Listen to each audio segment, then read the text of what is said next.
Hi guys, இன்னைக்கு நம்ம இம்பார்ட்டண்ட்டான அதாவது EC 3552 VLSI and chip designing அந்த ECக்குள்ள ஒரு பேப்பரில் இம்பார்ட்டண்ட்டான ஒரு டாபிக் தான் பார்க்க போகிறோம். இது என்ன டாபிக் பார்த்தீங்கன்னா ஐடியல் IV கேரக்டரிஸ்டிக்ஸ். ஐவினா எதுவுமே கிடையாது, கரண்ட்டுக்கும் வோல்டேஜுக்கும் உள்ள ரிலேஷன்ஷிப் என்ன அப்படின்றத இந்த வீடியோ நம்ம டீட்டெயிலாக பார்க்க போகிறோம். இதை வந்து இன்னொரு நேம் சொல்லியும் கூப்பிடுவாங்க, long channel or first order அப்படின்னு நம்ம இதை சொன்னோன்னாலுமே அதை வந்து ஐடியல் IV கேரக்டரிஸ்டிக் அப்படின்னு தான் சொல்லுவாங்க. இது சில இம்பார்ட்டண்ட்டான 13 மார்க்லேயும் 16 மார்க்லேயும் கேட்குறதுக்கான பாசிபிலிட்டிஸ் இருக்குது. ஸோ இதை தெளிவாக நோட் பண்ணிட்டீங்க அப்படின்னா அண்டர்ஸ்டாண்ட் பண்ணிங்கன்னா ஈஸியாக புரிஞ்சுக்கலாம். ஒரு 5 டைப் ஆஃப் இக்குவேஷன்ஸ் இருக்குது. இதை ஈஸியாக வந்து நம்மளால் புரிஞ்சுக்க முடியும். இப்போ வந்து மாஸ் டிரான்சிஸ்டர் ஹேவ் 3 ரீஜியன்ஸ். மாஸ்னால் நமக்கு ஃபஸ்ட்டு என்னன்னு தெரியணும். மாஸ் அப்படின்னா என்னென்னா மெட்டல் ஆக்சைடு செமிகண்டக்டர் அப்படின்னு சொல்லுவோம். மாஸ்ஃபெட்டை தான் நம்ம வந்து பேசிக்காக இதுக்கு யூஸ் பண்ணுவோம். மாஸ்ஃபெட்னா என்னென்னா metal oxide semiconductor field effect transistor. இதை தான் வந்து நம்ம மாஸ்ஃபெட் அப்படின்னு சொல்லுவோம். இதை மாஸ் டிரான்சிஸ்டரில் நமக்கு வந்து இதில் NMOS இருக்குது, PMOS இருக்குது, அந்த மாதிரி நிறைய டைப் இருக்குது. இப்போ மாஸ் டிரான்சிஸ்டரில் நம்ம என்ன யூஸ் பண்ண போகிறோம்னா 3 ரீஜியன்ஸ் அதில் இருக்கும். ஒன்று வந்து கட் ஆஃப் ரீஜியன், இன்னொன்று வந்து லீனியர் ரீஜியன், இன்னொன்று வந்து சேச்சுரேஷன் ரீஜியன். கட் ஆஃப் ரீஜியனில் எப்போவுமே கரண்ட் ஐயோட வேல்யூ இஸ் ஈக்குவல் டு 0வாக தான் இருக்கும். ஸோ அதை நம்ம கன்சிடர் பண்ணாமல் இந்த வீடியோவில் நம்ம லீனியர் ரீஜியனையும் சேச்சுரேஷன் ரீஜியனையும் தான் என்ன அப்படின்னு சொல்லி நம்ம டீட்டெயிலாக பார்க்க போகிறோம். ஓகேங்களா? we are considering n channel MOSFET. n channel MOSFEட்டை கன்சிடர் பண்ணுறோம். n channel MOSFET கன்சிடர் பண்ணோன்னா அதுக்கு சப்ஸ்ட்ரேட் எப்பவுமே p டைப்பாக தான் இருக்கும். நமக்கு வந்து இங்கே சோர்ஸில் வந்து n- ட்ரெயினில் வந்து n+ இருக்கும். நடுவில் வந்து நமக்கு ஒரு சேனல் ஃபார்ம் ஆகுது. இதுலேருந்து நம்ம வந்து ஒரு கேட் எடுக்கிறோம். இதோட இது எப்படி இருக்கும்னா சப்ஸ்ட்ரேட் இருக்கும், அதுக்கு மேலே SiO2 silicon di oxide layer போட்டு அதுக்கு மேலேருந்து தான் நம்ம 3 டெர்மினல்லையுமே வந்து எடுப்போம். சோர்ஸ் கேட் ட்ரெயினில் வந்து நம்ம எடுப்போம். ஓகேங்களா? இப்போது இந்த இடத்துல பார்த்தீங்கன்னா இந்த VGS VGD VDS நான் மென்ஷன் பண்ணியிருக்கேன் இல்லையா? இதில் வந்து VGS அப்படின்றது என்ன அப்படின்னு பார்த்தீங்கன்னா voltage between gate and source. அதாவது கேட்டுக்கும் சோர்ஸுக்கும் இன்பிட்வீனாக உள்ள வோல்டேஜ் தான் VGSன்னு சொல்லுவோம். VGD அப்படின்னா voltage in between gate and drain. கேட்டுக்கும் ட்ரெயினுக்கும் இடையில் உள்ள வோல்டேஜ் தான் VGD அப்படின்னு சொல்லுவோம். இந்த இடத்த வந்து நமக்கு VDS மென்ஷன் பண்ணியிருக்கோம். VDS என்ன அப்படின்னு பார்த்தீங்கன்னா ட்ரெயினுக்கும் சோர்ஸுக்கும் இடையில் உள்ள வோல்டேஜ் தான் நம்ம வந்து VDS அப்படின்னு சொல்லுவோம். இப்போ இந்த அளவு புரிஞ்சுக்கோங்க. நம்ம ஈக்குவேஷன் போடும்போது நம்ம டயக்ராம் பார்த்துக்கலாம் என்னன்றதை. ஃபஸ்ட்டு வந்து என்ன பண்ண போகிறோன்னா to calculate the charge of the channel. இந்த சேனல் இருக்குது இல்லைங்களா? இங்கே வந்து ஃபஸ்ட்டு பாசிட்டிவ் இருக்குது, நெகட்டிவ் இருக்கும், இல்லை பாசிட்டிவ் இருக்கும், இல்லை பாசிட்டிவ் இருக்கும், நெகட்டிவ் இருக்கும், அந்த மாதிரி தான் இருக்கும். இந்த சேனலில் இருக்கக்கூடிய சார்ஜ் என்னன்றதை நம்ம கன்சிடர் பண்ண போகிறோம். அப்படி இது வந்து இந்த சேனல் இது பண்ணும்போது இது வந்து சார்ஜ் டிஸ்சார்ஜிங் வந்து நமக்கு எந்த காம்போனண்ட்டில் நடக்கும்? நமக்கு நல்லாவே தெரியும், கெப்பாசிட்டரில் தான் நடக்கும். இந்த இடம் அப்போ என்னவா ஆக்ட் ஆகுது அப்படின்னு சொல்லி பார்த்தீங்கன்னா கெப்பாசிட்டராக ஆக்ட் ஆகுது. அதாவது பேரலல் பிளேட் கெப்பாசிட்டராக ஆக்ட் ஆகுது இந்த இடத்துல. ஓகேங்களா? To calculate the charge of the channel. இந்த சேனலோட சார்ஜை ஃபைண்ட் அவுட் பண்ணுறதுக்கு நம்ம என்ன பண்ண போகிறோம்னா Q is equal to CV. இது நமக்கு நல்லாவே தெரியும், எலக்ட்ரோமேக்னெட்டிக் ஃபீல்டு போன செமஸ்டரில் உள்ள பேப்பரில் நம்ம படித்தது தான். Qனா சார்ஜ், Cனா கெப்பாசிட்டர், Vனா வோல்டேஜ். வோல்டேஜ்னா எதுவுமே இல்லை, பொட்டன்ஷியல் டிஃப்ரென்ஸ் தான் நம்ம வந்து வோல்டேஜ் அப்படின்னு சொல்லுவோம். இப்போது Q சேனல் கண்டுபிடிக்கிறோம் அப்படின்னா இது ஒரு ஃபார்முலா மாதிரி நம்ம நினச்சிக்கலாம். இதில் வந்து CG into VGC minus VT. இதில் CG அப்படின்னா என்னென்னா கேட் கெப்பாசிட்டன்ஸ். அதாவது இந்த கேட்டில் எந்த அளவு கெப்பாசிட்டன்ஸ் இருக்குது அப்படின்றத ஃபைண்ட் அவுட் பண்ணுறதுனா CG அப்படின்னு சொல்லுவோம். அடுத்து VGC அதாவது வோல்டேஜ் பிட்வீன் கேட்டு அதாவது கேட் கெப்பாசிட்டன்ஸ் வோல்டேஜ், அதை தான் வந்து நம்ம VGC அப்படின்னு சொல்லுவோம். VT அப்படின்னா என்ன? த்ரெஷ்ஹோல்டு வோல்டேஜ், அதை தான் வந்து நம்ம VT அப்படின்னு சொல்லுவோம். ஓகேங்களா? இப்போது KVL இந்த பிளேஸில் அப்ளை பண்ண போகிறோம். எப்படின்னா இந்த இடத்த பாசிட்டிவ்னு எடுத்துக்கிடுவோம், negative positive negative positive negative. இந்த இடத்துல பார்த்தோம்னா நமக்கு ஒரு லூப் ஃபார்ம் ஆகுதா? இந்த ஃபார்ம் ஆகிற இந்த லூப்பில் வந்து இந்த டைரெக்ஷனில் கிர்ச்சாஃப் வோல்டேஜில் நம்ம அப்ளை பண்ணோம். KVL அப்ளை பண்ணோன்னா என்ன ஆகுதுன்னு பார்த்தீங்கன்னா நமக்கு இந்த வேல்யூஸ் கிடைக்குங்க. VGD minus VGS plus VDS is equal to 0. எனக்கு VGD வேல்யூ தான் வேணும். VGDயை வச்சுக்கிட்டு இந்த ப்ளஸ் இந்த சைடு போனால் மைனஸ், இந்த ப்ளஸ் இந்த சைடு போனால் மைனஸ். VGS minus VDS. இது ஈக்குவேஷன் நம்பர் 1, இது ஈக்குவேஷன் நம்பர் 2. நோட் டவுன் பண்ணிக்கோங்க. இது வந்து ஈக்குவேஷன் நம்பர் 2. நெக்ஸ்ட் நம்ம பார்க்க போகிறது average gate to channel voltage. Average எவ்வளோ வேல்யூ இருக்குன்றதை நம்ம கேட் டு சேனல் வோல்டேஜுக்கு பார்க்க போகிறோம். அப்போது VGC இஸ் ஈக்குவல் டு இது ஆவரேஜ்னாலே நம்ம என்ன பண்ணுவோம், டிவைடட் பை 2 போட்டு VGS ப்ளஸ் VGD. அப்போ VGS ஈக்குவல் டு VGSோட வேல்யூ VGS நம்ம அப்படியே போட்டுக்கிறோம். VGDயோட வேல்யூ ஆல்ரெடி நான் கண்டுபிடிச்சி வச்சுருந்தேன் இங்கே. VGS minus VDS. இந்த வேல்யூ எத்தனை வந்து நான் அப்படியே இங்கே சப்ஸ்டியூட் பண்ணிவிட்டு டிவைடட் பை 2 போட்டுக்கிறேன். போட்டுட்டு அப்போ VGC is equal to VGS plus VGS 2 VGS minus VDS divided by 2. இந்த 2வால் மேலே கீழே டிவைட் பண்ணோம்னா VGS minus VDS divided by 2 இந்த VGCயோட வேல்யூ. நெக்ஸ்ட்டு நம்ம பார்க்க போகிறது என்ன அப்படின்னு சொல்லி பார்த்தீங்கன்னா கேட்டோட கெப்பாசிட்டன்ஸ் எவ்வளோ இருக்குது அப்படின்றத நம்ம ஃபைண்ட் அவுட் பண்ண போகிறோம். சிஜி கேட்டோட capacitance. C G is equal to இது ஒரு ஃபார்முலா மாதிரி நம்ம மேக்கப் பண்ணி வச்சுக்கலாம். இந்த ஃபார்முலா இருந்தோம்னா ஈஸியாக சிம்பிளாக வந்து நம்மளால் முடிச்சிட முடியும். CG is equal to KOX into epsilon naught W அதாவது width into length divided by TOX. இந்த TOX அப்படின்றது என்ன அப்படின்னு பார்த்தீங்கன்னா திக்னஸ் அப்படின்னு சொல்லலாம். Thickness of the oxide. அதாவது நம்ம இந்த டயக்ராமில் என்ன நான் ஆல்ரெடி ப்ரீவியஸாக சொன்னேன்னா இது வந்து வித்துன்னு இது வந்து லென்த்து, இது வந்து வித்து.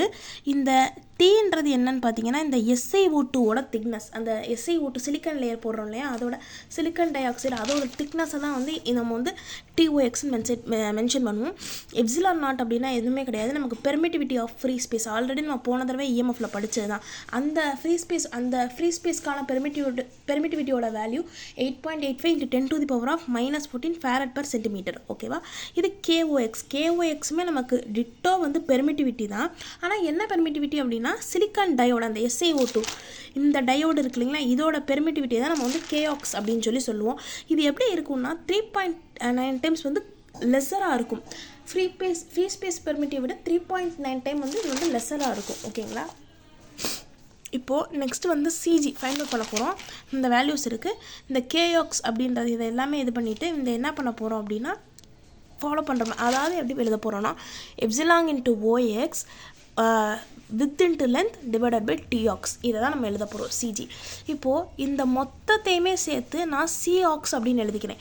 COXனால் என்னென்னா capacitance per unit area of the gate. இதை தான் வந்து COX அப்படின்னு சொல்லுவோம், வித் இன்ட்டு லென்த்து. இப்போது நெக்ஸ்ட்டு வந்து இது வந்து fourth equation. CG is equal to COX into width into length. இது வந்து ஃபோர்த் ஈக்குவேஷன். இப்போ கெரியரோட வெலாசிட்டியை ஃபைண்ட் அவுட் பண்ண போகிறோம். அதாவது வந்து கெரியரோட வெலாசிட்டி எப்படின்னா நம்ம அந்த டயக்ராம் பார்த்தோன்னா நமக்கு தெரியும். இந்த இடத்துல வந்து சேனல் ஃபார்ம் ஆகும்போது கெரியர் சார்ஜஸ் வந்து இந்த இடத்துல மூவ்மெண்ட் ஆகிட்டே இருக்கும். அது மூவ்மெண்ட் ஆகும்போது எப்படி இருக்கும்னு பார்த்தீங்கன்னா ஒரு பர்டிகுலர் டைம்லையும் பர்டிகுலர் வெலாசிட்டிலையும் அது பாட்டுக்கு மூவ் ஆகாது. ஸோ அதுக்கான ரீசன் தான் நம்ம வந்து இந்த இடத்துல கெரியர் வெலாசிட்டி ஃபைண்ட் அவுட் பண்ணுறோம். VS = இது ஃபார்முலா தான், மியூ இன்ட்டு எப்சிலான். இதில் மியூ அப்படின்றது என்னென்னு பார்த்தீங்கன்னா மொபிலிட்டின்னு சொல்லுவோம். எப்சிலான்றது எலக்ட்ரிக் ஃபீல்டு. சாரி, எப்சிலானில் இது வந்து மாற்றி சொல்லிட்டேன். ஈன்றது எலக்ட்ரிக் ஃபீல்டு. நமக்கு ஈக்கு ஆல்ரெடி ஃபார்முலா தெரியும், VDS டிவைடட் பை L. இதில் வந்து அடுத்து வந்து T அப்படின்னா T என்னன்னு பார்த்தீங்கன்னா டைம். எவ்வளோ டைமில் அந்த சேனல்லேருந்து அதாவது N-லேருந்து N+க்கு கேரியர் எலக்ட்ரான்ஸ் மூவ் ஆகுறது எவ்வளோ பர்டிகுலர் டைமில் நடக்குது அப்படின்றத ஃபைண்ட் அவுட் பண்ணுறதுக்கு தான் நம்ம டைம் யூஸ் பண்ணுறோம். Time is equal to length divided by V அப்படின்னு சொல்லலாம். இப்போ வியோட வேல்யூ வந்து நமக்கு என்ன தெரியும், மியூ இன்ட்டு ஈயோட இப்போ வந்து மியூ இன்ட்டு ஆல்ரெடி நம்ம கண்டுபிடிச்சிருக்கோம், VDS டிவைடட் பை L. ஓகேங்களா? இப்போ இந்த இடத்துல T is equal to T வந்து L டிவைடட் பை V. இந்த V ஆல்ரெடி நம்ம இந்த இடத்துல ஃபைண்ட் அவுட் பண்ணிட்டோம். இந்த இடத்துல ஃபைண்ட் அவுட் பண்ண வியை கொண்டு வந்து இங்கே சப்ஸ்டியூட் பண்ணுறோம். Mu into VDS divided by L. நமக்கு நல்லாவே தெரியும் டினாமினேட்டருக்கு கீழே ஒரு டினாமினேட்டர் இருந்துச்சுன்னா it becomes numerator. So L வந்து அப்படியே மேலே போச்சுன்னா L² into mu into VDS. இதுதான் நம்மளோட எத்தனாவது ஈக்குவேஷன்,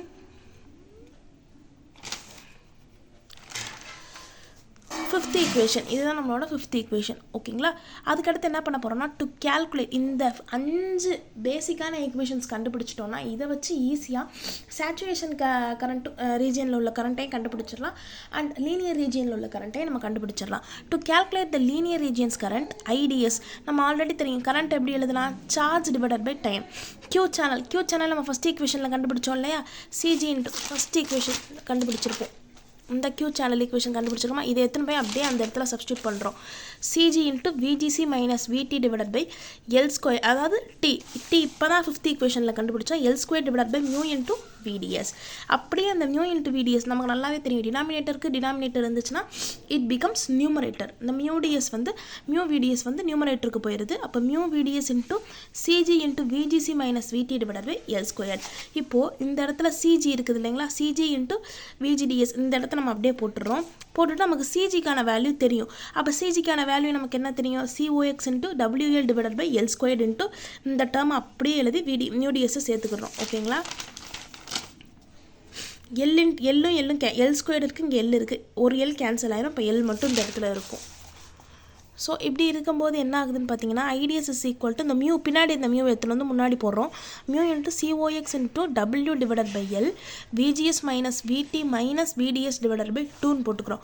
கன்சிடர் இப்போ இந்த இடத்துல நம்ம அந்த mu into COX W divided by L beta அப்படின்னு சொல்லி கன்சிடர் பண்ணுறோம். ஆல்ரெடி இதை நம்ம எலக்ட்ரானிக் டிவைசஸ் அண்ட் சர்க்யூட்ஸ்லாம் படிச்சிருப்போம். Beta is equal to mu into COX W divided by L. ஓகேங்களா, அப்போ IDS is equal to beta into VGS minus VT minus VDS divided by 2 into VDS. இந்த நம்ம கொடுத்துருக்க இந்த வந்திருக்க வேல்யூ தான் லீனியர் ரீஜியன். இந்த லீனியர் ரீஜியனை நம்ம நான் சேச்சுரேஷன் ரீஜியன் அப்படின்னு சொல்லலாம்னு சொல்கிறாங்க. சேச்சுரேஷன் ரீஜனுக்கு இப்போ ஃபைண்ட் அவுட் பண்ணலாம். சேச்சுரேஷன் ரீஜன் ஃபைண்ட் அவுட் பண்ணணும் அப்படின்னா IG ஃபைண்ட் அவுட் பண்ணணும்னா VGDயோட வேல்யூ வந்து VT த்ரெஷோல்டு வோல்டேஜை விட கம்மியாக இருக்கணும். அப்போ வந்து எப்படி இருக்கணும்னா VDSோட value greater than V saturation வேல்யூவாக இருக்கணும். அப்போ VGS minus VT is equal to VDS. இந்த மாதிரி கண்டிஷன்ஸ் இருந்துச்சுன்னா நம்ம வந்து ஃபாலோ பண்ணிக்கலாம்னு சொல்கிறாங்க. IDS is equal to beta. IDS value already find out பண்ணியிருப்போம் இந்த ஈக்குவேஷனில். Beta into VGS minus VT minus VD into saturation divided by 2 into VD sat. இப்போ VDS இருக்குல்ல, அந்த இடத்துல பூராமே இந்த இடத்துல ஃபுல்லாமே நம்ம VDS மென்ஷன் பண்ணியிருப்போம். அதில் ஃபுல்லாமே என்ன பண்ணுறோம்னா VD சேச்சுரேஷன் சொல்லிட்டு சப்ஸ்டியூட் பண்ணுறோம், அவ்வளோதான். அப்போ beta is equal to VGS minus VT. இதை VDயை மட்டும் காமனாக எடுத்துகிறோம். VD minus VT divided by V saturation. அப்போ beta into VGS minus VT into V saturation minus VD into VD square into saturation divided by 2. ஓகேங்களா, அப்போது IDS is equal to beta into V squared D saturation minus VD saturation square divided by 2. அப்போ beta is equal to இதை minus LCM எடுக்கிறோம் இந்த இடத்துல. அப்போ 2 into VD square saturation minus V square D. 2லேருந்து 1 போச்சுன்னா 1. அப்போது beta is equal to VD square saturation divided by 2. இதுதான் வந்து சேச்சுரேஷன் ரீஜியன். ஸோ இதுதான் வந்து ஐடியல் கேரக்டரிஸ்டிக் ஆஃப் IV வந்து, அதாவது கரண்ட்டுக்கும் வோல்டேஜுக்கும் இடையில் உள்ள IV கேரக்டரிஸ்டிக்ஸ் VLSI சிப் டிசைனில். இது வந்து MOSFET யூஸ் பண்ணியிருக்கோம். ரொம்ப ஈஸியான ஒரு டாபிக் தான். இதை வீடியோ வந்து வேகமாக போன மாதிரி இருந்துச்சுன்னா திரும்ப கூட ரீவைண்ட் பண்ணி பாருங்கள், நல்லா புரியும். நெக்ஸ்ட் வீடியோவில் நான் ideal characteristic of IV in VLSI chip designing first யூனிட்டில் உள்ளதில் பார்க்கலாம். So stay tuned. பை.